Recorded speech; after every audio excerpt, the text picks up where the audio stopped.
এদিকে কুণালবাবু যে ভয়ঙ্কর ছবিটা আমাদের সামনে তুলে ধরেছেন, যে ছবিটা আমি দেখতে পাচ্ছি কিন্তু অনেক সময় হয়তো বলতে পারছি না বা এই ভাষায় ব্যক্ত করতে পারছি না, সেই ছবিটার যাবতীয় দায় নিশ্চিতভাবে তন্ময়বাবুর ঘাড়ে বর্তায় না।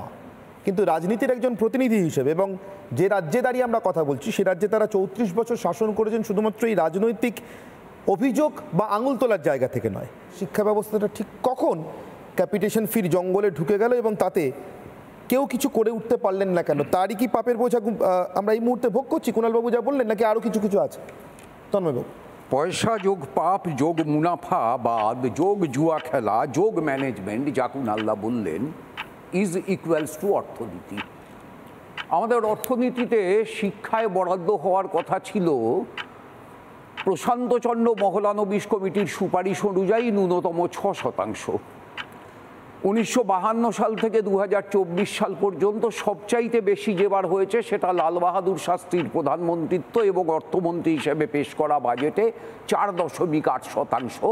এখন যে বাজেটের মধ্যে চলছি তাতে 1.2%। সুতরাং শিক্ষাকে সরকার কী দৃষ্টিতে দেখতে চাইতো আর কী দৃষ্টিতে দেখছে এটা পরিষ্কার।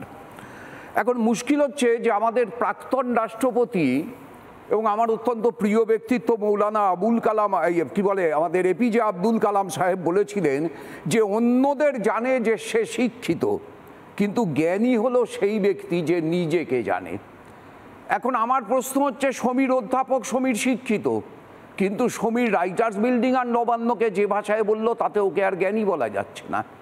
নারায়ণবাবু নিশ্চিতভাবে শিক্ষিত, কিন্তু নারায়ণবাবু ডার্ক ওয়েবের যে ব্যাখ্যা দিলেন তাতে নারায়ণবাবুকে আমি আর জ্ঞানী বলতে পারছি না, শিক্ষিত মেনে নিয়েও। 7 বছরে 15টা রাজ্যে 70টার বেশি প্রশ্নপত্র ফাঁস হয়েছে মোদির আমলে। 1,70,00,000 মানুষ ক্ষতিগ্রস্ত হয়েছেন। পরীক্ষার প্রশ্নপত্র ফাঁসের হিসাবে পরপর 7টা রাজ্য কে? উত্তরপ্রদেশ 1, গুজরাট 2, মধ্যপ্রদেশ 3, রাজস্থান 4, তেলেঙ্গানা 5, পশ্চিমবঙ্গ 6 অ্যান্ড তামিলনাড়ু 7, যেখানে বিজেপির সরকার না।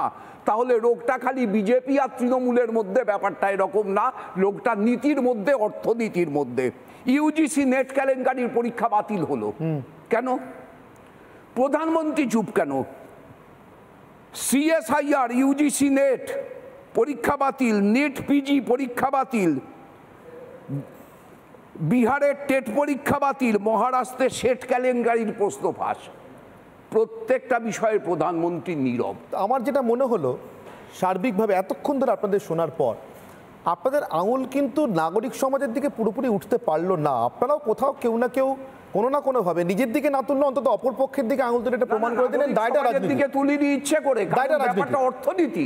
সেই দেশে যারা নিজেদের বামপন্থী বলে দাবি করেন, তারা 34 বছর সরকার চালানোর মধ্যে 24 বছর মুখ্যমন্ত্রীর কোটা বস্তুটা ডাক্তারি পরীক্ষার ক্ষেত্রে রেখে দিয়েছিলেন কেন? এটাও ঠিক যে একটা সময় ওটা ছিল, কিন্তু ওটা কি বামপন্থীরা চালু করেছিল? তার উত্তরটা না। ডাক্তারি পরীক্ষায় মুখ্যমন্ত্রীর কোটায় 5% ভর্তির ব্যবস্থা তারা 24 বছর কেন বই নিয়ে গিয়েছিলেন? সত্যি তার কোনো নির্দিষ্ট রাজনৈতিক উত্তর কিন্তু পেলাম না। এবার আমি দর্শকদের কাছে যাব, শুরু করব ডক্টর প্রতীক সিং এর কাছ থেকে। আমি বলেছিলাম বিস্তারিতভাবে আপনাদের সঙ্গে পরিচয় করাবো প্রত্যেকের, যারা দর্শক হিসেবে আমার সঙ্গে রয়েছেন বা আপনাদেরই প্রতিনিধি হিসেবে আমাদের সঙ্গে রয়েছেন। ডক্টর প্রতীক সিং একটি বেসরকারি হাসপাতালে ক্রিটিক্যাল কেয়ার কনসালটেন্ট, আমি বলেছিলাম আগেই। তার সঙ্গে আরেকটু পরিচয় বিস্তারিত করি।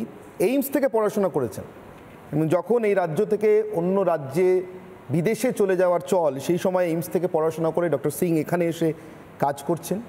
কিন্তু একের পর এক শিক্ষা দুর্নীতির নজির সামনে আসার পর স্বাভাবিকভাবেই তারও কিছু উদ্বেগ, কিছু প্রশ্ন রয়েছে। ডক্টর সিং, আপনার প্রশ্নটি যদি নির্দিষ্টভাবে কারোর কাছে করতে চান, তার নাম বলে আপনি করতে পারেন, প্লিজ। নমস্কার। সব থেকে আগে আমি রিপাবলিক বাংলাকে অনেক ধন্যবাদ দিব যে আমাকে এখানে ডাকা হয়েছে। এখানে আমাকে যারা শুনছেন, আমি সবাইকে জিজ্ঞাসা করব, পলিটিক্যাল পার্টির লোক, কুণাল স্যার আছেন, বিমান ব্যানার্জি স্যার আছেন, সবাইকে বলবো যে একজন সামান্য লোক, একজন সামান্য ছাত্র যার ভরসা ভেঙে গেছে, তাকে কিভাবে আনবেন? এটা খুবই কষ্টকর। আমার ভেতর থেকে আপনার প্রশ্নটি বুঝতে পেরেছি ডক্টর সিং, আমি বুঝতে পেরেছি আপনার প্রশ্নটি। আমি কুণালবাবুর কাছ থেকে উত্তরটা নেব। সাধারণ ছাত্র যার ভরসা চলে গেছে। প্রতীক, তোমার কথাগুলো একেবারে অক্ষরে অক্ষরে সত্য। কিন্তু প্রতীক, আজকে এই দুঃসময়ের মধ্যে দাঁড়িয়ে আমরা একটা প্রফেশন হিসেবে, একটা পেশা হিসেবে নিজের দায়িত্ব এবং নিজেদের যে নেগলিজেন্স সেটা আমরা কিন্তু এড়িয়ে যেতে পারি না। কারণ আমার তোমার চোখের তলা দিয়ে যখন এই চৌর্যবৃত্তিগুলো হচ্ছিল, যখন আমরা এই মুনাফাবাজিগুলো করতে দিচ্ছিলাম, তখন মনে রাখবে যে তুমি প্রত্যেকটা কমিটিতে, প্রত্যেকটা প্রফেশনাল অর্গানাইজেশনে, প্রত্যেকটা যে বিভিন্ন বিভিন্ন হাই পাওয়ার্ড কমিটি তৈরি হয় ডিসিশন নিতে, এই প্রত্যেকের মধ্যে মধ্যে আমাদের কিছু কিন্তু কেউ না কেউ সেই ডাক্তারি সচিন তেন্ডুলকাররা বসেছিলেন।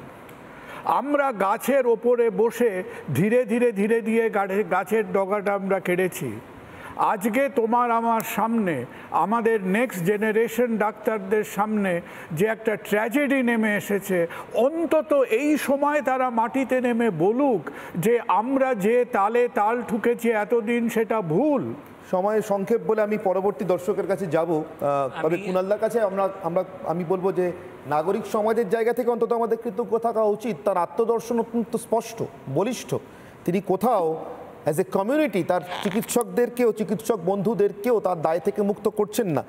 আমার ভালো লাগতো যদি আমি এই দায় গ্রহণটা অ্যাজ এ হোল রাজনীতির জায়গা থেকে আমার ডান দিক থেকেও পেতাম। জানি না পাবো কিনা এরপরে। প্রদীপ সরকার, প্রদীপবাবু সমাজকর্মী, তিনি কুসংস্কার বিরোধী কাজ করেন, কুসংস্কার বিরোধী আন্দোলন নিয়ে থাকেন এবং শিক্ষায় পিছিয়ে পড়া মানুষদের সাহায্য করেন। প্রদীপবাবু, আপনার প্রশ্ন সংক্ষেপে প্লিজ। এই যে বেকারি, এই যে শিক্ষার পরে শিক্ষা এবং যোগ্যতা অনুযায়ী যে কাজ, রাষ্ট্রের কোনো পরিকল্পনা নেই, সেই কারণেই এত দুর্নীতির উৎস। এবং কাজ যদি পেত, কর্মসংস্থান যদি হতো, তাহলে পরে নিশ্চয়ই দুর্নীতিতে যদি কর্মসংস্থানের ব্যবস্থা এবং শিক্ষার পরে যোগ্যতা অনুযায়ী কাজের ব্যবস্থা থাকতো, তাহলে পরে এই দিকে যেত না। যে কোনোভাবে কাজের সুযোগ যদি থাকতো, তাহলে কি এই ডাক্তার হতেই হবে, ইঞ্জিনিয়ার হতেই হবে, এই চাপটা তৈরি হতো? তন্ময়বাবু হাত তুলছিলেন। একটা কথা বলবো, হাফ মিনিট, যে প্লিজ দয়া করে ওই 15 লাখ 20 লাখ দিয়ে কোয়েশ্চেন পেপারগুলো কেনার ধারে কাছে যাবেন না। যদি সেই কোয়েশ্চেন পেপার মিলেও যায়, তার সঙ্গে যদি 1.5 কোটি টাকা ক্যাপিটেশন ফি বা পরীক্ষার ফি অ্যাড করেন, আপনাকে শুধু সারা জন্মটা কাজ করলে ওই টাকা কোনোদিন কাউকে ফিরিয়ে দিতে পারবেন না। ডাক্তারির সেই জায়গাও নেই, সেই পরিস্থিতিও নেই, এবং এটা একটা সম্পূর্ণ বিভ্রান্তি, এটা একটা মোহ, এটা একটা বিভ্রান্তি, মরীচিকা, অ্যাবসলিউট। আসলে দেশ তো চালায় রাজনীতি, দেশ চালায় অর্থনীতি। দেশ যদি নাগরিক সমাজ চালাতো, তাহলে পরে নাগরিক সমাজ অনেক কিছু বলতে পারত। কখনো কখনো নাগরিক সমাজ কোনো নির্দিষ্ট রাজনৈতিক দলের পক্ষ অবলম্বন করে নাগরিক সমাজের মুখোশ পড়ে। কিন্তু প্রদীপবাবু যে কাজটা করেন, সেই কাজটা সমাজ সেবামূলক কাজ, সমাজ সংস্কারমূলক কাজ। কিন্তু প্রদীপবাবুও কি দায়িত্ব নিয়ে বলতে পারবেন যে সমাজ সংস্কারের ক্ষেত্রে যে কাজটা তিনি করছেন, যতটা করতে চান ততটা করতে পারছেন? সেখানে সরকার, সেখানে প্রশাসন, সেখানে রাজনীতি কোথাও বাধা হচ্ছে না? বলতে পারবেন না বুকে হাত দিয়ে।